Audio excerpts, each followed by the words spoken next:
आप सुन रहे हैं एजी एंटरटेनमेंट की धमाकेदार प्रस्तुति। फोटो देख ली हम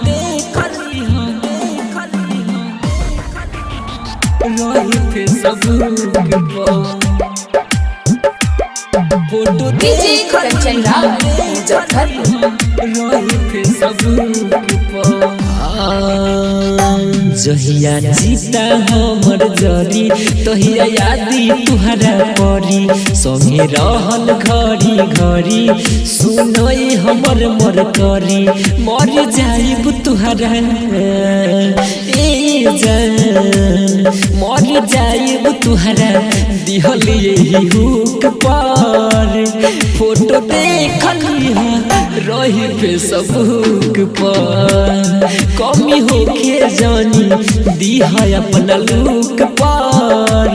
फोटो देख रही फेसबुक पर mix by AG recording studio. Photo देख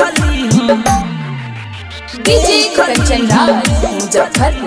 रही फेसबुक केहू पूछी जे तोहर कवन नाता बाटे हो झूठे कह दी हो हमारा ना पता बाटे हो झूठे कह दी हो हमारा ना पता बाटे हो केहू पूछी जे तोहर कवन नाता बाटे हो झूठे कह दी हो हमारा ना पता बाटे हो नहीं पता बाटे हो माफ करिह कवनो ए जान माफ करिह कवनो भइल भूल चूक पर फोटो देख लीह रही फेसबुक पर मर जाइब तुहरा दिहल यही हुक पर फोटो देख लीह रही फेसबुक पर mix by AG recording studio. Photo देख लीह डीजे कंचन रही फेसबुक इहे अंतिम इच्छा पूरा करिह जानू मोर कबो आवे ना दिह अपन अखिया में लो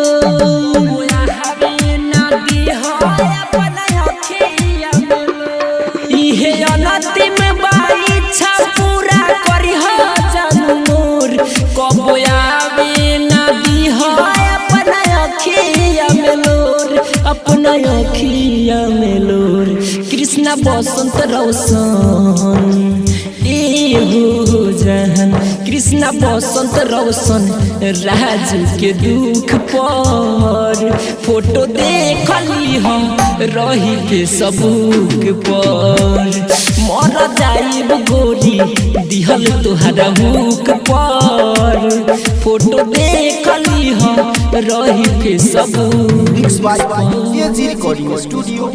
रोशनपुर सपहा।